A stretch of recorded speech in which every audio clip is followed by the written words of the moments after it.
হার্টের ছিদ্র কিন্তু কিছু ছিদ্র কিন্তু জন্মের মানে সব বাচ্চাদেরই থাকে। আমাদের যে হার্টের বড় বড় রক্তনালীগুলো সব উল্টাপাল্টা পজিশনে থাকে। বাচ্চাগুলো মাল্টিপল বিভিন্ন ধরনের সমস্যা, কার্ডিয়াক সমস্যা নিয়ে আসতে পারে। দুঃখজনক হচ্ছে যাদের বেশিরভাগ ক্ষেত্রেই এটা কারেক্টেবল না।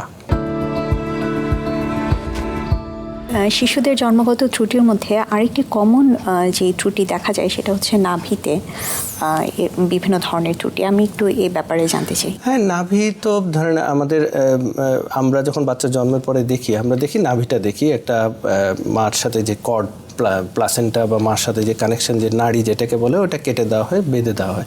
কিন্তু আসলে এখানে অনেকগুলো প্রবলেম হতে পারে। খুব কমন একটা প্রবলেম হচ্ছে নাভির প্রবলেম, আম্বেলিক্যাল হার্নিয়া। আম্বেলিকাস বা নাভির জায়গা দিয়ে হার্নিয়া হয়ে যায়। আবার এর থেকে আরেকটু জটিল ব্যাপার হচ্ছে কেরকম, যে নাভির সামনে যে আমাদের পেটের যে অংশটা, এটা তৈরি হয়নি। এটার উপর একটা পাতলা পর্দার নিচ দিয়ে দেখা যায় যে সব খাদ্যনালী, লিভার, সব কিছু পেটের ভিতরে অঙ্গ প্রত্যঙ্গগুলো দেখা যায়, কিন্তু একটা পর্দার মধ্যে আবদ্ধ। আর এটাকে বলা হয় ওমফালোসিল। আবার আরও সিভিয়ার ফর্ম হচ্ছে এইরকম কোনো পর্দাই থাকে না। বাচ্চার জন্মের সময় দেখা যায় তার সকল খাদ্যনালী বা নাড়ি অন্ত্র যাই বলেন না কেন সব বাহিরে, এরকম আমরা পাই। এটাকে বলা হয় গ্যাস্ট্রোস্কাইসিস। তো এগুলো আম্বেলিক্যাল হার্নিয়া খুবই সিম্পল একটা ওটা সার্জারি, অনেক সময় সার্জারি লাগেও না। আমরা অনেক সময় 2 বছর পর্যন্ত ওয়েট করতে বলি, নিজেই ঠিক হয়ে যায়। কিন্তু বাকি দুইটা অ্যাবসোলুটলি সার্জিক্যাল কন্ডিশন, যেটাকে ওমফালোসিল আর একটা গ্যাস্ট্রোস্কাইসিস বলি সার্জারি। এবং বিশেষ করে ওমফালোসিলের সাথে আবার কিছু কার্ডিয়াক সমস্যাও সাধারণত থাকে। তো দেখা যায় যে বা আউটকামটা যতটা না নাভি রিলেটেড এই সেটা, তত আর থেকেও বেশি হচ্ছে কার্ডিয়াক প্রবলেমের সাথে রিলেটেড বেশি থাকে। কিন্তু এগুলো সবই সার্জিক্যাল প্রবলেম, এটা সার্জারি করে। শুধু অ্যাম্বেলিক্যাল হার্নিয়াটা অনেক সময় সার্জারি লাগে না। আচ্ছা, এবং আপনি যে দুটো কন্ডিশনের কথা বলেন, যে ওমফালোসিল এবং গ্যাস্ট্রোস্কাইসিস, এগুলোর ক্ষেত্রে কি সার্জারির পরে স্বাভাবিক জীবনযাপন সম্ভব নাকি?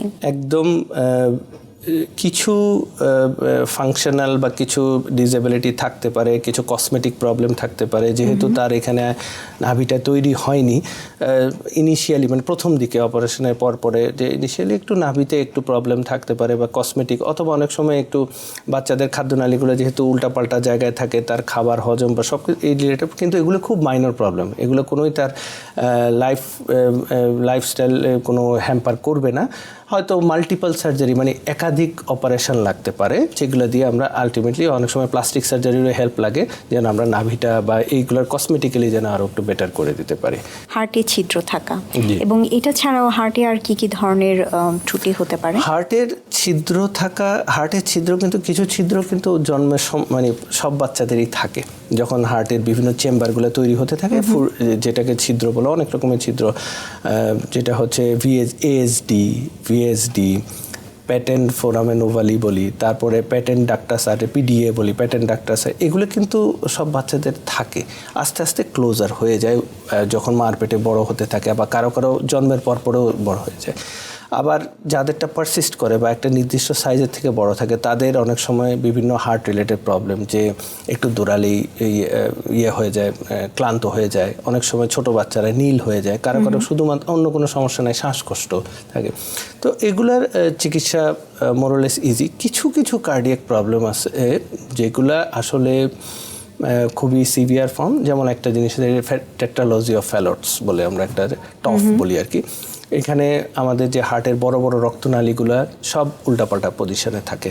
বাচ্চাগুলো মাল্টিপল বিভিন্ন ধরনের সমস্যা, কার্ডিয়াক সমস্যা নিয়ে আসতে পারে। দুঃখজনক হচ্ছে যাদের বেশিরভাগ ক্ষেত্রেই এটা কারেক্টেবল না।